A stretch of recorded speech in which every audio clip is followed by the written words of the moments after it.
Madrugada del 3 de enero de 1959.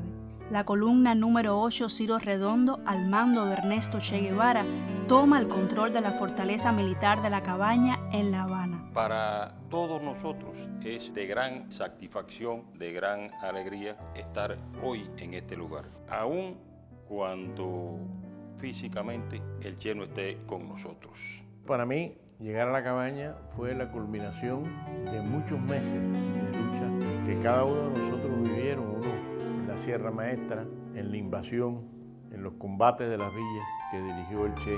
La obra por la cual luchamos en aquellos momentos es más importante que todo, es lo más importante que tenemos, es la revolución. Sabíamos que habíamos culminado con una etapa de la revolución que era derrocar la dictadura de Batista y ocupar esta fortaleza militar. La impresión es que desde que llegó fue jefe de La Cabaña. Que a pesar de todo lo que él había luchado, a pesar de todo lo que sea, esa demostración de benevolencia hacia los soldados vencidos y a los oficiales me causa una gran impresión. Todos nosotros veníamos muy cansados, muy agotados realmente, y nos sentimos muy felices en aquellos días, primero, segundo día de estar aquí, porque veíamos cómo se iban cumpliendo nuestros sueños de lograr derrocar aquella dictadura. Cuando entramos, el recibimiento que nos hicieron formal, y aquí se escuchó a los compañeros de la clandestinidad,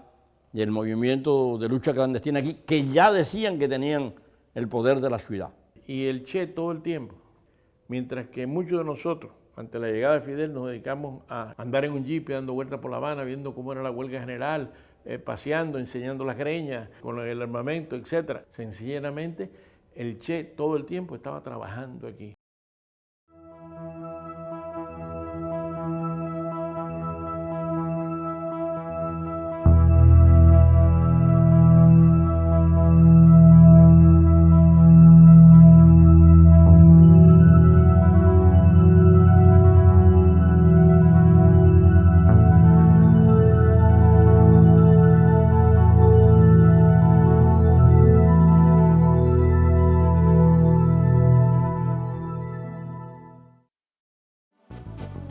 El 31 de agosto de 1958 parte la columna número 8 Ciro Redondo de la Sierra Maestra.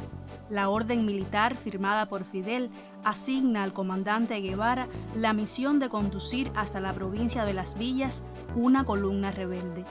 En 47 jornadas, los rebeldes atravesarán más de 500 kilómetros hasta llegar a Las Villas. Yo pienso que la invasión tenemos que verla a lo largo de la historia de Cuba como una necesidad. Y en el 58 tenía Camilo un objetivo que era llegar a donde llegó Maceo y nosotros hasta Las Villas. 2 ciclones nos cogieron en el camino, que yo no sé hasta dónde nos ayudó. La invasión se concibió para hacerla en vehículo, en 2 o 3 jornadas. Eso no fue factible. Y yo hay un momento que no puedo olvidar, que es la ayuda de Camilo para superar el Cauto. Porque el Cauto con el ciclón era un mar, se desbordó completo. Y entonces Camilo ahí, que ya estaba de la margen opuesta, nos auxilió, tiró soga y por ahí cruzamos. Las 2 barcazas. Mandó gente. Pero lo más importante además de eso es que nos dio comida. Cuando había ciclón, caminábamos de día. Y por la noche, bueno, normalmente lo hacíamos, pero se caminaba muy poco de día, pero sí caminábamos. Nosotros nos internamos en el sur, por lo tanto, al internarnos en el sur, nos internamos en zona más baja. Entre terrenos anegados, las plagas de mosquitos, la mala alimentación, el agua bebida de los pantanos y las heridas en los pies descalzos, las jornadas de marcha comenzaron a dilatarse. Y es que los pies desbaratados completamente por una cosa que se llama mazamorra. Otros guerrilleros también le pasaban A montones, casi todo, casi todo. Porque es que es el agua pestilente, la arena que se metía en los zapatos, comía los callos que teníamos normalmente. 3 momentos culminantes de la invasión. Uno fue el combate de la Federal, el ejército estaba emboscado ahí, los que veníamos en la columna de vehículos casi caí en la emboscada que el ejército tenía en la hacienda de Remigio Fernández. Yo iba con el Che y nosotros nos enteramos que Ramiro, que iba adelante con la vanguardia, había chocado con la posta esta que estaba en la casa del coronel y se había formado un tiroteo. Y entonces el Che nos mandó y avanzó él. Hubo un despliegue de las tropas y en definitiva nosotros tomamos la hacienda. Ahora el enemigo conocía la existencia de la columna rebelde y la aviación seguía sus pasos. Que Camilo vino de su invasión, de su columna 2, que también venía en la invasión, vino a ver a Che, sabiendo que había caído en una emboscada. Y entonces ahí estuvieron conversando. Camilo llega y le dice, no, Che, aquí en el llano los tiros de fusil, el Springfield, a 1,5 kilómetros te pasan por al lado. Y entonces lo convenció y por supuesto, de ahí nos fuimos. En la próxima parada que tuvimos, Camilo nos dio los vehículos y nosotros le dimos los caballos. Yo no sé si ganamos o perdimos. Y de ahí caímos en la emboscada de 4 compañeros. Aquella ya fue una cosa superior. Allí había muchos guardias, tenían tomada una línea de ferrocarril. La línea estaba tomada por donde nosotros teníamos que pasar. Unas horas antes había pasado Camilo y le había tirado a las posiciones de los soldados, se hace que lo revolvió el avispero. Llegamos nosotros, que no sabíamos que Camilo los había tiroteado, y cuando entró la vanguardia le entraron a tiro. Y viene un tren, que se supone que era un tren normal, y el Che había planteado tirarle al tren con la bazuca, pero venían civiles, y a nosotros no, que no se lo tirara. Y el refuerzo que venía ahí cruzó en el tren, venía con el tren, pasó. Cuando llegaron a la línea de donde estas cosas se desplegaron, y entonces empezaron y nos atacan. Y lo que después nosotros leímos en los informes del ejército de Batista, cuando la vanguardia cae en la emboscada, un despliegue. No, es todo el mundo corriendo para donde pudo. Esa es la realidad. Y había una influencia muy directa de la aviación, porque como era un bosque mediano, los aviones, te daba la impresión que tú lo podías coger con la mano, que los aviones te picaban. Hubo que hacer un esfuerzo tremendo por parte del Che y los jefes en cada uno de los lugares, con el objetivo de evitar que se quedaran obuses, que se quedaran minas, que se quedaran mochilas. Yo iba en el jeep y con el vaquerito. Y yo tenía que haber ido en el jeep allá con el Che, donde tenía mi maletín y eso de médico. Y entonces cuando se fue a Mercedes de Barajuste, yo voy allá atrás y se queda. Y este compañerito, en el medio de ese combate, en el medio de todo eso, fue allá y rescató todos los equipos médicos y me los trajo. Y los guardias estaban allí en la emboscada.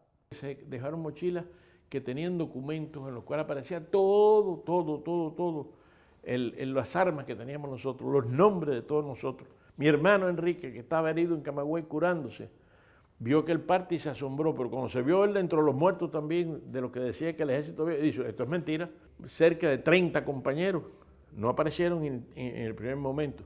23 después regresaron esa noche, pero 10 fueron a dar, 9 fueron a dar con Camilo. La cosa que salva la invasión, en mi modesta opinión, es la autoridad y el prestigio que tenía el Che sobre todos nosotros. Porque yo quiero decirle que en honor a la verdad, el Che, todos los guías y toda la gente que se supone que iban a ayudarnos en el camino, que hay una parte del diario que él llega y dice, para la historia, no hemos recibido ayuda de nadie.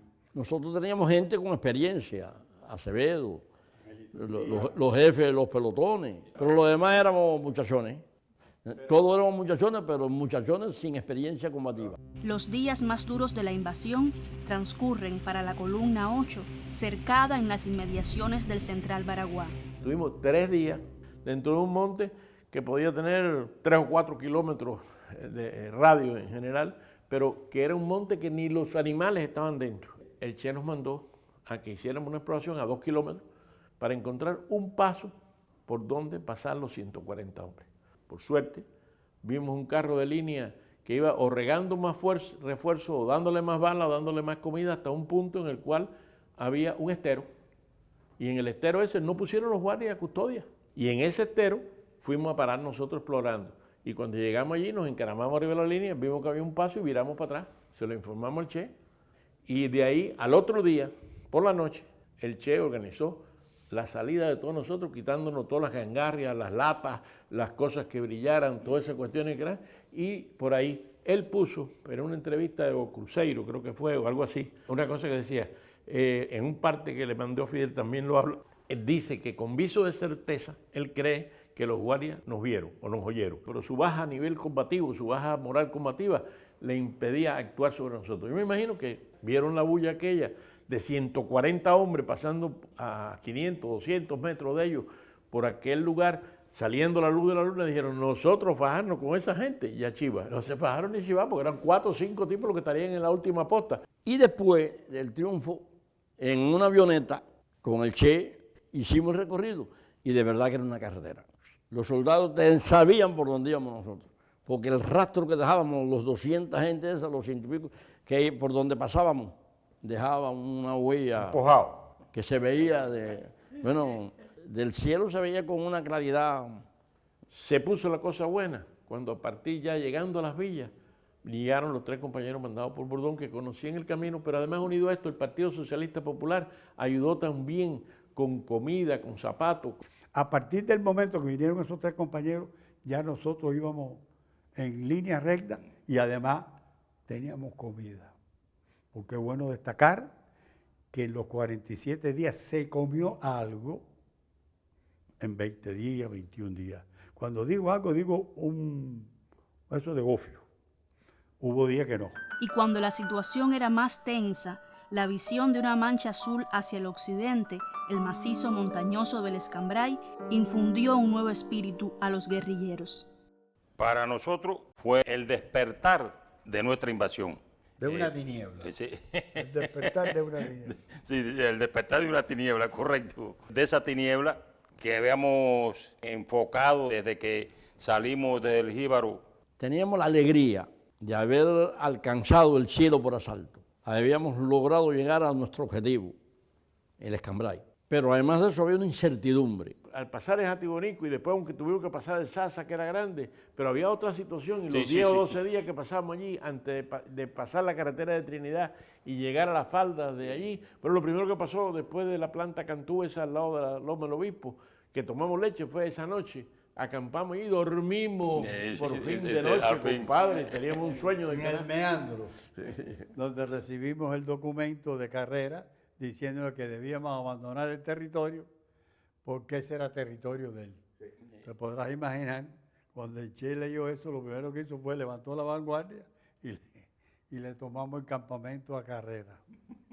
Y la gente de Gutiérrez Menoyo consideraba que el Escambray era territorio suyo. Y que por lo tanto toda tropa que entrara al Escambray tenía que deponer las armas o tenía que subordinarse y entregarse con ellos, cosa que era inaceptable. Y sencillamente planteó con todas sus letras que nosotros ¿qué hacíamos en el Escambray? Y si íbamos a seguir, que porque íbamos a estar allí si aquello era territorio liberado. Y yo recuerdo que dentro de las cosas que el Che le rebatió y le preguntó en dónde se encontraba el Escambray. Y el hombre le dijo, ¿en dónde y cómo? ¿Sí? ¿En qué país? En Cuba. ¿Y quién llegó primero a Cuba con el objetivo de liberarla? ¿No fue Fidel? Entonces el Escambray es de Fidel y yo vengo en nombre de Fidel. Ya en las villas, el comandante Guevara iba a hacer cumplir la orden de Fidel. El Che es ahora el jefe de todas las unidades rebeldes del movimiento 26 de julio que operan en la región central y, en consecuencia, intentará unificar el esfuerzo militar de la revolución en un solo cuerpo de ejército. El Che se encuentra con una situación compleja que está marcada por la existencia en la misma sierra del Escambray de un grupo de organizaciones opuestas a batistas que habían optado por la lucha armada, pero que mantenían distintas posiciones políticas y que no habían conseguido articularse o al menos llegar a un modo de convivencia que les permitiera hacer avanzar la lucha en esa zona. Estamos hablando de los grupos armados del Directorio Revolucionario 13 de marzo, del Segundo Frente Nacional del Escambray y grupos de mucha menor relevancia de la organización auténtica que prácticamente no tenían casi incidencia y bueno, un grupo guerrillero del movimiento 26 de julio. La situación era compleja porque había venido desenvolviéndose con una historia que estaba marcada también por la escisión o por el desgajamiento que había dado lugar dentro del Directorio Revolucionario y que había dado lugar al nacimiento del Segundo Frente Nacional del Escambray. Nosotros no tuvimos de verdad la certeza del apoyo hasta 2 días después, o 3, no me acuerdo bien, cuando llegó Osvaldo Sánchez, que era, yo no sabía que era representante del Partido Socialista. Y hay una historia en la cual se crea una discusión en un bohío, ¿no? Una discusión, una conversación fuerte, en la cual realmente ellos plantean que ellos tienen aquello liberado, que el Che entonces discute un poco con ellos, oye, pero aquí tenemos nosotros una bazuca, gente experimentada, 140 hombres, un refuerzo para ustedes y demás. La situación se puso tensa al extremo de que el Che, al final, plantea, bueno, ¿y por qué ustedes permiten que los guardias estén aquí adentro? Estaban dentro de la sierra y no pasaba nada con los guardias aquellos. Y entonces, sencillamente, en esas condiciones, el Che le dice, bien, nosotros vamos a estar de la zona de Banao, es decir, de la Gabama hacia el este. Pero antes, ese cuartel, por ejemplo, que está en Guinea Miranda, que está aquí en el territorio de ustedes, si ustedes no lo toman en una semana, lo tomamos nosotros. Y habíamos acabado de llegar prácticamente. Atacamos Guinea Miranda y lo tomamos. Que desde el punto de vista nuestro, desde el punto de vista revolucionario, desde el punto de vista de Che, Guinea Miranda nos dio un gran prestigio, pero desde el punto de vista de guerrillero fue un desastre. Él dice que no fue rentable. No fue rentable. No, voy. Por los muertos, No, pocas armas. por los muertos y además gastamos más balas de las que recogimos. ¿Cómo quedaba la columna 8, Ciro Redondo, si no se llega a tomar Guinea de Miranda? Y al final incluso, más adelante, la vida lo demostró, que el ejército de Batista metió 1.500 hombres a finales de noviembre, principios de diciembre, contra la zona de nosotros. Nunca fueron a dar allá a Dos Arroyos ni nada por el estilo. Cerca de 1.500 hombres con tanque y con todo en el área donde estábamos nosotros. Y para aquel lugar, ni hostia, nada. Cerca de un mes y medio después de la llegada de la columna 8 al Escambray, se había conseguido articular mejor a las propias fuerzas del movimiento 26 de julio que funcionaban y existían como pequeños grupos guerrilleros en el Escambray, todos bajo el mando del comandante Ernesto Che Guevara, entrar en conversaciones y mantener mucha más cercanía con el Directorio Revolucionario y, bueno, de alguna manera lograr que la hostilidad del Segundo Frente Nacional del Escambray no afectara el desarrollo de la estrategia que estaba tratando de poner en funcionamiento el Che Guevara, hasta que incluso pocos días antes del inicio de la llamada campaña de las villas, se llegó a un acuerdo de entendimiento entre estas dos fuerzas, el Segundo Frente y el Ejército Rebelde, para por lo menos llegar a un modo de convivencia en donde ninguna de las dos fuerzas se molestaban.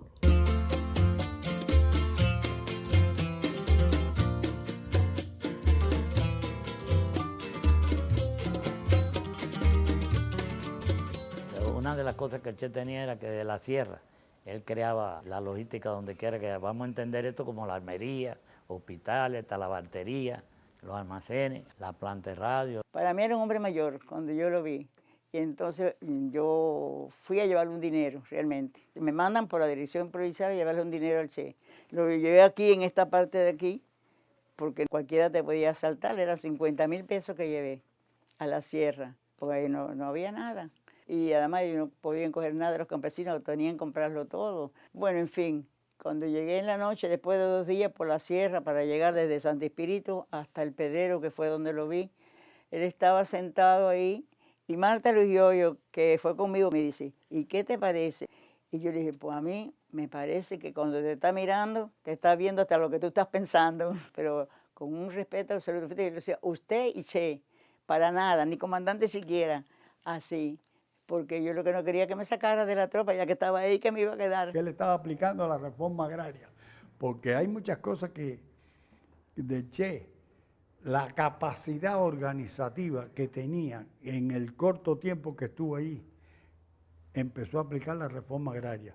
Quería ponerle teléfono a toda la zona donde él estaba. Tenía confidente en todos los pueblos. Entró en contacto directo, en conversaciones con los miembros de la Coordinación Provincial del Movimiento 26 de Julio en la región. Desde el punto de vista práctico le fue permitiendo a la comandancia Che Guevara obtener información veraz de las guarniciones en cada uno de los poblados, de las informaciones en cuanto a armamento que podían tener, capacidad de respuesta, capacidad moral o estado moral de las tropas con que se iban a enfrentar, por qué calles doblar, en qué direcciones estar, qué flancos eran más importantes o no, y toda esta información le fue muy útil para el desarrollo de la campaña de las villas y luego la batalla de Santa Clara. Hacia la segunda mitad de diciembre, las fuerzas revolucionarias intensifican sus acciones combativas contra los principales cuarteles de la tiranía y para apoderarse de las vías de comunicación de la región. El 27 de diciembre, la ciudad de Santa Clara está totalmente aislada.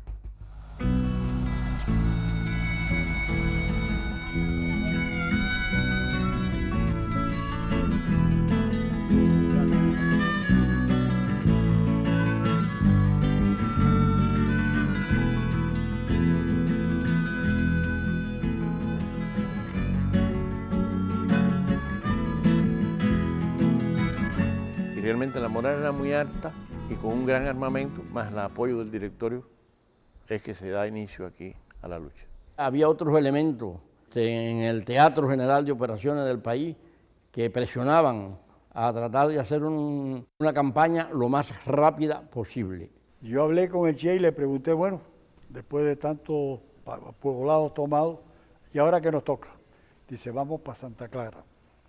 Digo, pero en Santa Clara hay como 3.000 hombres. Dice, sí, nos va a tocar por lo menos 2 meses, quizás algo más, tomarlo, pero vamos para Santa Clara. Y le digo, ven acá y si no podemos, dice, ¿por qué tú crees que estoy mandando todas las armas de los poblados que hemos cogido para el Escambray, o sea, para Caballete de Casa? Quedaba la capital y quedaban las ciudades que están en dirección a La Habana, que por eso en la concepción del Che manda a Bordón para impedir que el refuerzo que podía venir únicamente de La Habana, de Matanza para acá, fueran aguantados. Las condiciones eran muy favorables y por eso el Che acelera el plan inicial que había propuesto de tanto tiempo, lo va acelerando. Era una fuerza militar contra Batista que estaba a 300 kilómetros de La Habana y que realmente, además de partir la isla en dos, lo tenía pegado ya a la capital del país. Además de que estaba combatiéndose duramente en Oriente. Para las propias fuerzas revolucionarias de la región, la toma de Santa Clara era un símbolo y un colofón de todas las acciones que se habían venido desarrollando desde que comenzó el enfrentamiento a la tiranía.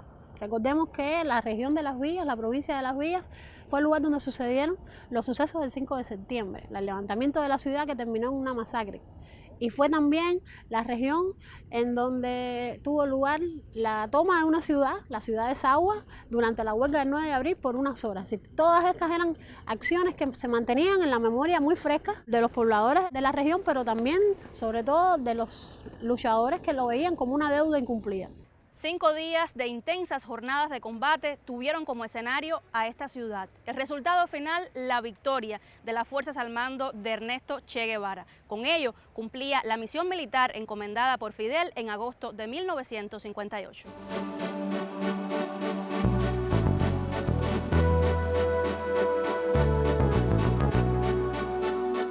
Al amanecer ya del 28, yo llego a la universidad.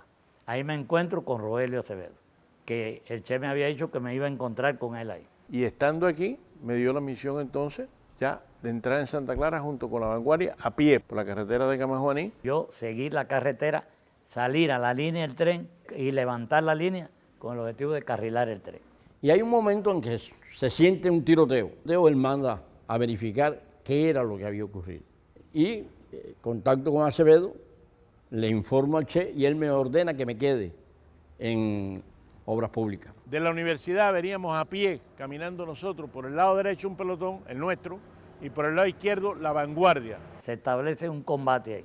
Brincamos una cerca de alambre de púa y esta era una casa de madera y de guano.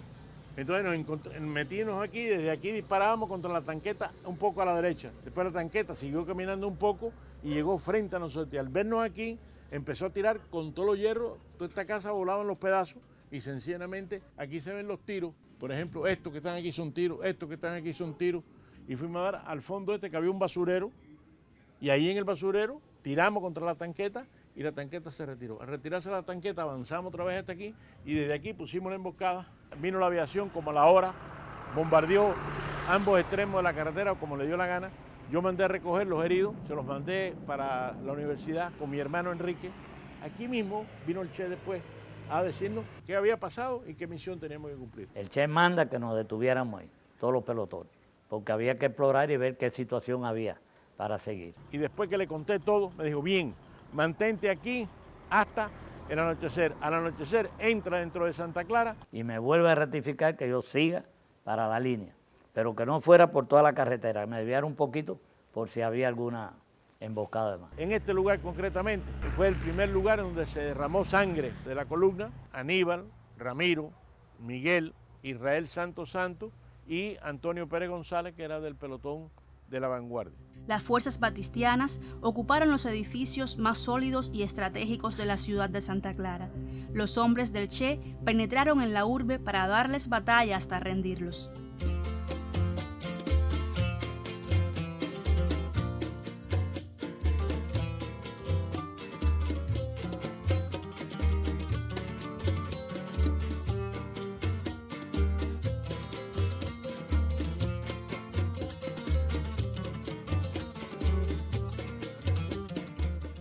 De Manicaragua salimos en caravana. Aquello era plano totalmente. Para acercarnos al cuartel tenemos que ir por las casas. Y con las personas que vivían en las casas aquellas que daban hacia el cuartel 31, nos abrieron sus puertas para que entraran. Y a través de esas casas fuimos llegando lo más cerca del escuadrón 31, que era una plazoleta. Cercamos aquello, tiroteamos aquello, el ejército contestó inmediatamente con un volumen de fuego terrible.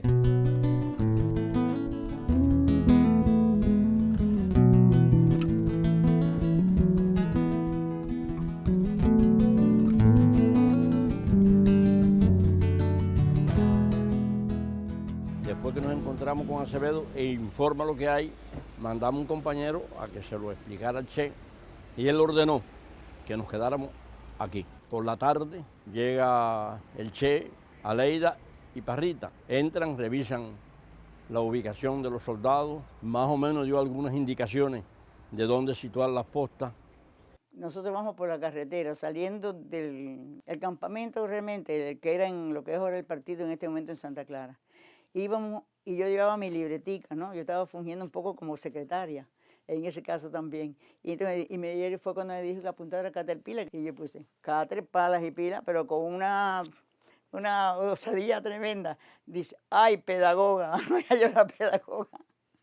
Y entonces llegamos hasta donde estaba la línea del tren y de ahí viene el Caterpillar y me manda a alzar la línea. Él viene el bulldog y con ese se levanta la línea, ese tramo ahí. Aquí había una cosa de los ingenieros y por ahí, de curiosa, me pongo a asomar porque están tirando tiros. Y yo digo, ¿de dónde vendrán? Y cuando me asomo veo que encima del hotel están unos casquitos negros.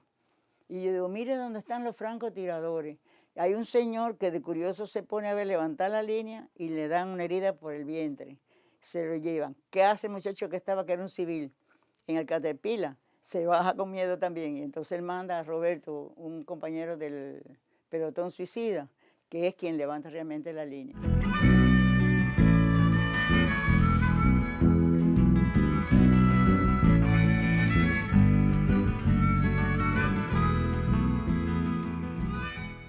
Avanzamos con el pelotón suicida a subir la loma. Por supuesto, la loma estaba ocupada, pero el intenso fuego que nosotros les hicimos los obligó a retirarse y bajaron y se retiraron.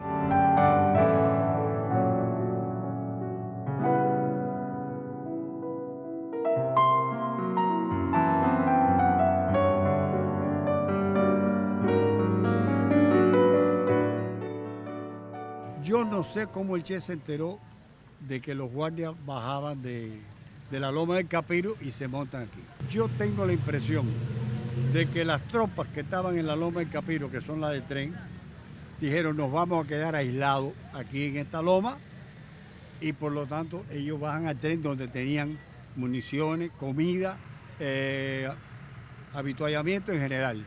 Nosotros veíamos la cola del tren. El tren estaba ahí en la loma del Capiro, del lado acá a la derecha, por la misma línea. Un tren de 18 vagones con la locomotora y con el cabú, todo eso, pero veíamos la cola del tren. Ellos tenían tomado la loma del Capiro, que ahí por allá lo combatía Alfonso Sayas. Que ese tren había sido construido aquí en La Habana, ahí en Ciénega, donde estaban los talleres, y se lo habían blindado con chapa.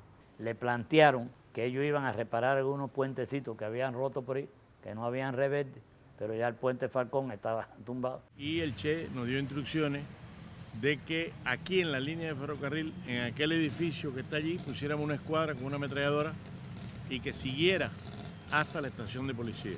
Al amanecer me relevó el vaquerito en la estación de policía. A las 4 de la mañana, a las 5, está todo el escenario listo. La emboscada, las líneas levantadas y nosotros posesionados ahí. Este es el monumento que recuerda el sitio fundacional de la ciudad de Santa Clara y en él quedaron en los últimos días de diciembre de 1958 las marcas del encarnizado combate que aquí tuvo lugar entre las fuerzas batistianas y los rebeldes.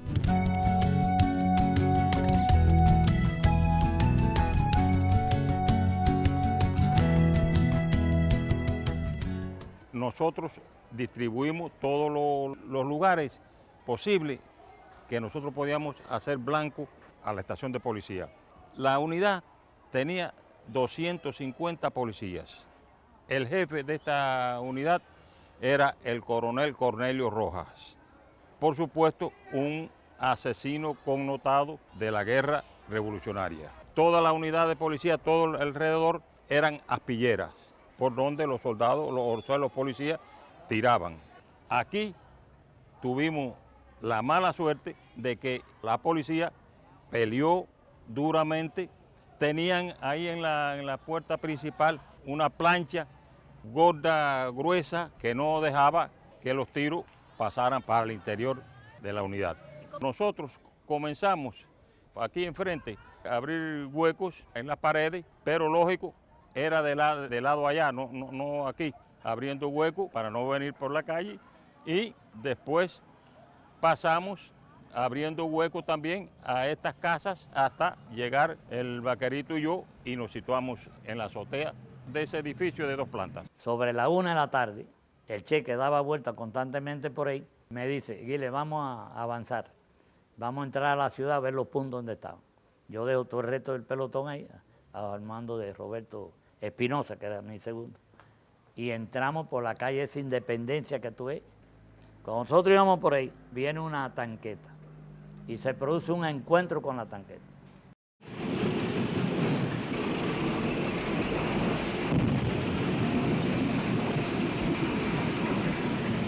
Cuando ya estamos cerca de allá de donde estaba el vaquerito, nos avisan que el tren ya se fue derribado. Salimos rápido, a ver, el Che tenía que estar presente. La tanqueta se retira y nosotros salimos hacia el tren.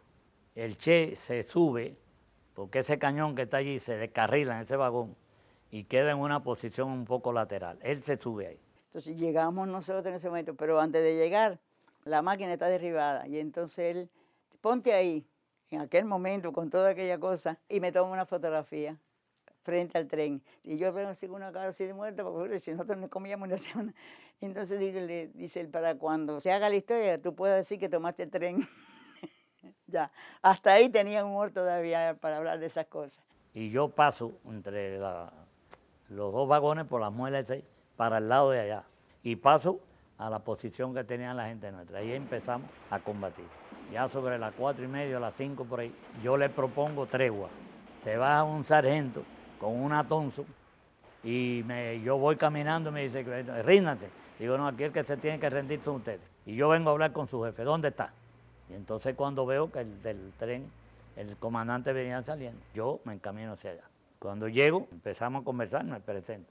Era el comandante que él me dijo que era el médico. que no podía decidir nada. Ese era el comandante del tren. Yo le digo, bueno, ir a hablar con el comandante del tren. Yo llego hasta el vagón del comandante. Él está parado en la puerta y yo estoy abajo con el otro. Entonces yo le planteo la rendición. Me dice que no podía aceptar la rendición. Él me pregunta que quién estaba mandando. Yo digo, yo, el capitán Guile. Pero el que está dirigiendo la operación es el Che. Yo me doy cuenta de la reacción de él cuando le menciono el Che. Y en ese momento que yo veo que ya el Che, que lo había mandado a avisar, viene entrando por donde estaba la parte descarrilada del tren. Y entonces le digo, bueno, usted no se puede alejar de aquí, pero vamos a caminar hasta la mitad del tren, que yo voy a mandar a buscar el Che. Convence al hombre, él se va y vamos caminando. Cuando ya estamos frente a frente, yo le digo, mire, este es el Che. Y el Che, el comandante jefe del tren. Y ya ahí el Che toma la conversación. Entonces empieza a hablar con él muy ecuánimemente. Bueno, mire la situación que ustedes tienen. Nosotros tenemos todo, estamos atacando toda la ciudad. Usted no tiene otra opción que rendirse. Y usted sabe la situación que hay. El hombre insistía en que no se podía rendir, que tenía que consultar. Eso pasaron unos minutos en esa conversación. Hasta que ya el Che lo increpa y le dice, bueno, si usted sigue combatiendo, combata. Porque si a partir de ahora hay muertos o heridos, tanto una parte como otra, es su responsabilidad. Además de eso, usted sabe que con esto usted está propiciando una intervención extranjera y eso es traición a la patria. Y usted sabe lo que le corresponde. Me dice, Guile, dale 15 minutos y rompe fuego. Dio la espalda y se fue. La gente nuestra, que yo lo que tenía eran 18 hombres allí nada más, que tomaran su posición, esperando la reacción de ellos, ¿no? Pasan los 15 minutos. Y ya yo estoy listo para romper fuego. Cuando veo que se va del tren un guardia, y entonces yo voy para allá. Converso con ellos, les digo las reglas de juego eran los oficiales salir con sus armas cortas y el resto dejar las armas en su posición y abandonar el tren lo más rápido posible, porque en cuanto se enteraran iban a bombardearlo, como así fue. En este tramo de línea férrea tuvo lugar uno de los acontecimientos más impactantes de la batalla de Santa Clara. Aquí fue descarrilado el tren blindado. Y esta palabra, blindado, nos da la dimensión exacta de la trascendencia que tuvo de tener aquí en el centro del país a este tren cargado con un importante arsenal militar, además de también rendir a sus fuerzas. En la guerra, el que gana, gana. En buena técnica, era déjalo que se vaya. Pero él no, fue una decisión audaz que le salió formidable, porque el descarrilamiento del tren, junto con todos los puntos en que se estaban atacando, que no eran suficientes para tomarlo, pero que se estaban atacando y daba la impresión de que había muchas más tropas nuestras de las que en realidad había, hicieron posible que se enchufara. Y yo creo que a partir de ese momento ya Batista empezó a pensar en la retirada. Mientras, al norte de la provincia, en Yaguajay, el comandante Camilo Cienfuegos arreciaba el cerco sobre el último reducto de la tiranía en esa región.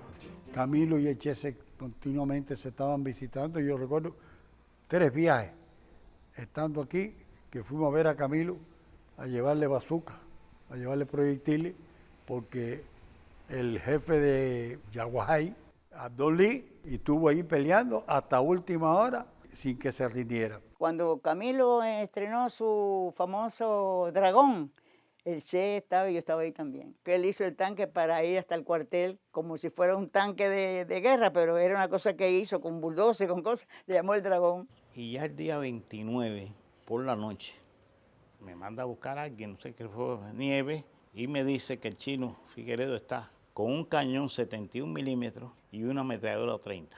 ¿Y qué hago? Por desconocimiento de la guerra, pienso que un colchón era algo muy fuerte. Y en una de las ventanas de la casa que quedaba, ahí emplazo mi 30 ahí arriba y le pongo un colchón. ¡Ja! Tuve que salir que jodía de allí. Porque bueno, le tiré, pero cuando esos tipos empezaron a tirar, desbarataron el colchón. Entonces nos arrastramos y nos llevamos a la 30. El día 30 de diciembre cae el querido jefe de nuestro pelotón, el compañero vaquerito, Roberto Rodríguez. Hay una baranda, él era un hombre bajito, prácticamente, no sé cómo el tiro, pero lo cierto es que le entró por la frente y le salió por la parte occipital. Tamayo, este fue el lugar exactamente donde estaba el vaquerito aquel 30 de diciembre cuando un disparo le dio en la frente. Exactamente, aquí en esta azotea fue donde nos encontrábamos, el vaquerito y yo.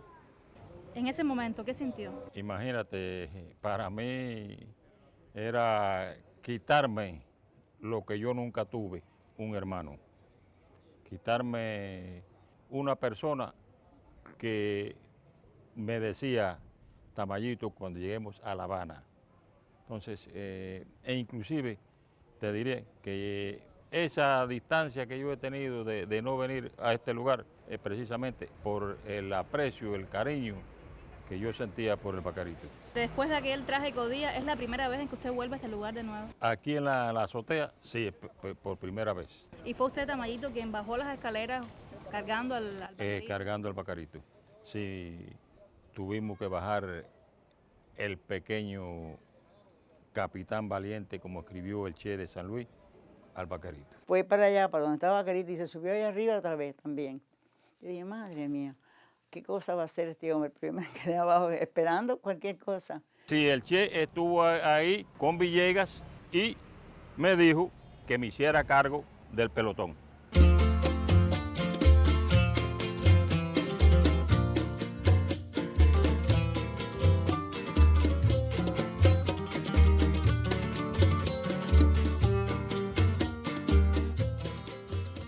Aquí se encuentra la cárcel, pero está la audiencia al lado. Fueron los dos objetivos que me encomendó el Che atacar. Había una guarnición de unos 30 hombres aproximadamente y empezamos el tiroteo de este enfrente que está aquí y también a la audiencia. En ese tiroteo surge una persona que trae una encomienda con una señora que era la esposa de uno de los sargentos que estaba aquí, en la cual decía que el sargento se iba a rendir y que quería los trámites. Mandé a alguien, dijeron que sí. Entonces, cuando empecé la conversación con ellos, le dije, bueno, yo vengo aquí a hacer los trámites para la rendición. Pero nosotros lo que queremos es que ustedes cojan la cárcel, los presos políticos, y nosotros nos vamos. No, la instrucción que yo tengo es que tienen que dejar las armas. Y entonces empezamos la discusión, no, que sí, que no, y en ese momento, increíblemente, vino la aviación con 2 aviones, lo que recuerdo yo, y ametralló todo el techo de la cárcel, que era de madera arriba, a la parte de adentro, y era un polvero tremendo. Y al mismo tiempo le dispararon una bomba de 100 libras al tercer piso de la audiencia, que tuvo muchos años, con el hueco ese allí. Entonces, en ese 2 o 3 pases que dio la aviación, le preguntamos, ¿se rinden o no se rinden? Y entonces, sencillamente, nos tiraron los fusiles arriba, con pistolas y todo, y nosotros entramos con las llaves hacia aquel lugar que era donde estaban los presos políticos, según nos dijeron. Nos llevamos los presos políticos y los presos comunes se quedaron, no me di cuenta. Y cuando ya estábamos haciendo todo, fue que entonces esta gente abrió un hueco y se fueron. Cuando llegamos aquí no había nadie ya.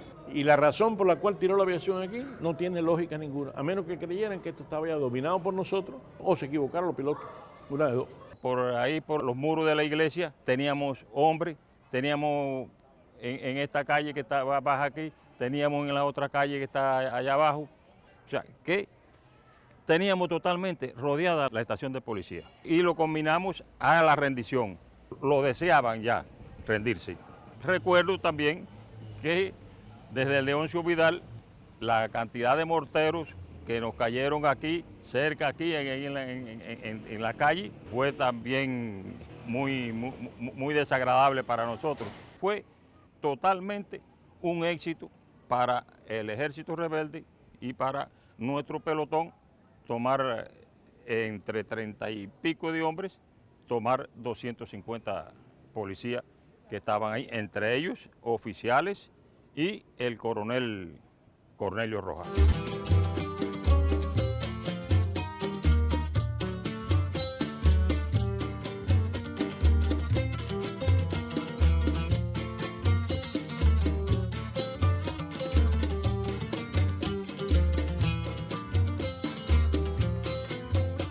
Aquí en la audiencia el ejército situó 30 soldados armados con fusil. Como tenía la misión de obstaculizar, pusimos todo lo que encontramos, guagua y camiones, en la Avenida de la Paz. Y así todos los tanques en 2 ocasiones pasaron y no pudimos hacerle nada más que tirarle cócteles molotov que no funcionaron, granadas que no funcionaron, etc. Sin guardias, solo los tanques. Los guardias trataron por todos los medios de tratar de evacuar las personas de aquí, los soldados. trajeron 2 tanques por esa avenida que está al fondo, que venían de allá del regimiento de Leoncio Vidal, con 60 guardias. 4 muchachos vinieron a pedirnos armas para pelear, jóvenes de 15, 16 años. Y entonces les mandé a buscar una pipa de combustible, la trajeron, ya me ganaron. Y entonces en la calle Cuba la parqueamos, buscamos latas y lo apoyamos con fuego para meterle a todos los sótanos del lado allá, porque no había la cerca exterior que tiene ahora, y con latas. Y después uno que le dio candela. No lo hirieron ni nada porque le tirábamos seguido apoyándolo en fuego. Todas esas cosas le hicimos y nada.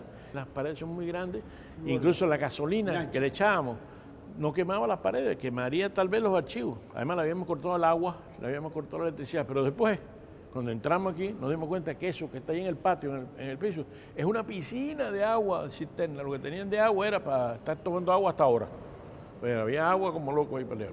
Por este lugar era una de las escaleras y aquella era la otra, por la cual hicimos el ataque de comando a este lugar que fracasó. Como dato curioso, no podíamos salir por el frente rápido porque estaban los francotiradores, y entonces brincamos la calle y atravesamos por las casas de enfrente. Cogimos confianza la gente y un día que había un cierto receso y demás, había un piano y alguien dijo, ay, a mí me gusta tocar piano, y aquí en la segunda o tercera puerta de esa, y entonces el tipo se cogió y se sentó en el piano y empezó tin tan tan tin tan, y es un tipo de una cadena, eso, bim, bim, 2 tiros y le dio un tiro con una mano para acá. ¿El puesto de mando suyo era ahí en esa Ahí, escuela? En esa escuela. Y ahí la gente nos daba comida porque no teníamos ni cacharra de cocina ni nada, aquí no había nada. ¿Y cuando el Che vino a verlo usted, fue aquí en la escuela? Fue a vernos allí en la esquina aquella. Sentimos el tanque y entonces nos dijeron, es el Che y de trote. Entonces yo me caminé por atrás y fui a ver dónde estaba el Che allá. Por aquí, si se hubiera parado aquí, le caen a tiro a esta gente.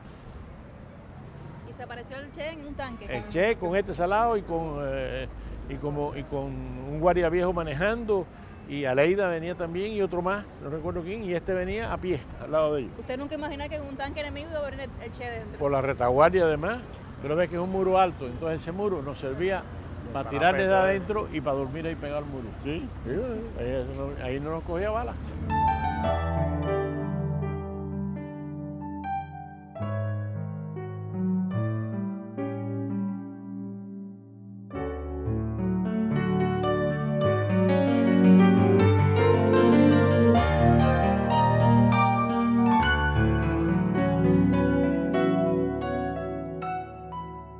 Organizó un recorrido desde la Tanqueta, en la cual se dirigió aquí a donde está el gobierno provincial.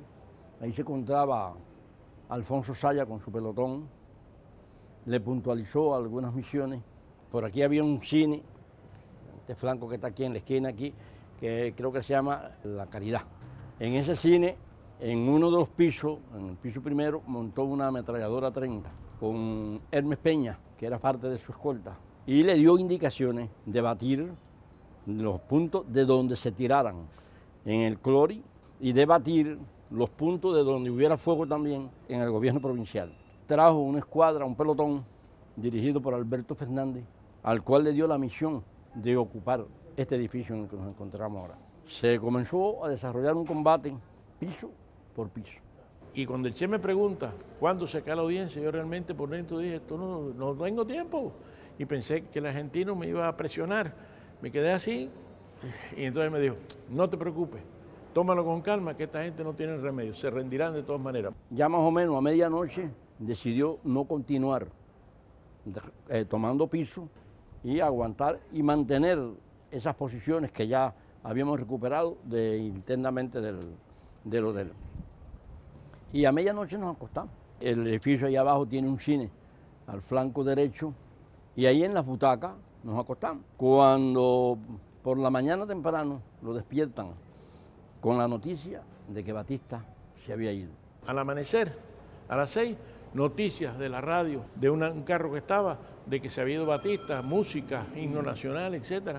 Me senté en el carro, en el asiento de adelante, a oír la música, a oír lo que salía, y me han metido 2 tiros en el parabrisas del carro que lo desbarataron con otro compañero. Me dijo, ¿qué carajo? Aquí no hay nada de que se ha ido Batista ni nada por el estilo. La gente me pidió, vamos a buscar información. Fui a buscar información y cuando regresaba, media hora después, ya los guardias estaban tirando los fusiles ahí fuera. En este lugar está la escalera. En esa escalera aparece una fotografía en la cual está las armas a un lado y nosotros oyendo la noticia de la caída del tirano, que fue el día primero, como a las 10 de la mañana, 11 de la mañana de ese día. Aproximadamente a las 6 o 6 y pico de la mañana, muy oscuro todavía, alguien ve una bandera, un trapo. Digo, eso es rendición, vamos para el cuartel. Cuando llegamos a la puerta del cuartel, sentimos la radio que está diciendo en aquel momento que Batista abandonó el país, que Batista se ha ido, que Batista salió huyendo. Eso. Todo esto no era la idea inicial del Che. A medida que fue surgiendo las situaciones, fue tomando las decisiones y tienen que haber sido las adecuadas porque ganó. Con el rendimiento incondicional exigido por el Che de las fuerzas que se encontraban aquí en el regimiento Leoncio Vidal, caía en manos de los rebeldes el último reducto de la tiranía en la ciudad de Santa Clara. Viene alguien, no sé quién es, y le da la información de que había una coyuntura favorable. Y ahí decide buscar de la gente que tenía de su Estado Mayor, con alguna jerarquía y un nivel cultural X, eran médicos por lo general, a uno de ellos que era capitán. Estaba Rodríguez de la Vega, el médico Rodríguez de la Vega, y le dice, ve tú a conversar con ellos, y cuando pasa se encuentra Núñez Jiménez, le dice, vamos conmigo, y son los que van a entrevistarse al regimiento con él. Le llevan la proporción de Che, que era rendimiento, sin que lo que había que evitar el derramamiento de sangre, y que las condiciones ya estaban puestas. Él viene y manda un recado para acá y un oficial. Y Che le dice al oficial, no, ya las condiciones están dichas por los compañeros que fueron allá. El rendimiento, con la gente se puede ir para su casa, etcétera, etcétera. Y así se aceptó. Vamos a una microonda y desde esa microonda Fidel le precisa las órdenes y le da la orden de organizar el gobierno aquí, avanzar para La Habana hasta la cabaña y le puntualiza que le ha dado la orden a Camilo de avanzar a Ciudad Libertad. En el orden militar, tengo la satisfacción de informar al pueblo de Cuba que la guarnición completa de la ciudad de Santa Clara ha rendido sus armas y se espera de un momento a otro la rendición en escala provincial. La guarnición de Santa Clara contaba con 2.000 hombres en el cuartel Leoncio Vidal y unos 700 distribuidos en diferentes puntos de la ciudad. En 4 días de dura lucha han sido rendidos todos los puntos fuertes del enemigo en esta capital de la villa. ¿Cuáles son sus planes futuros, comandante? Yo no tengo planes. ¿Tiene planes? Solamente los que determine el pueblo de Cuba.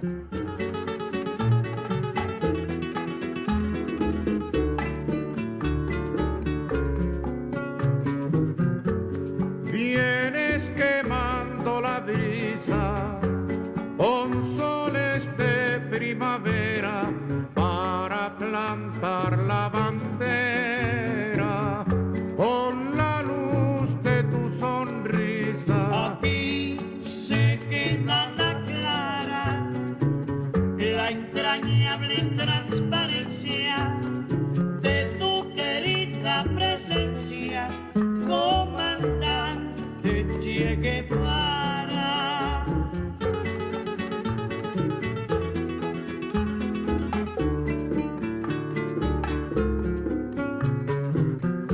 Tu amor revolucionario te conduce a nueva empresa donde esperan la firmeza de tu brazo libertario. Aquí se queda la clara, la entrañable transparencia de tu querida presencia, comandante Che Guevara.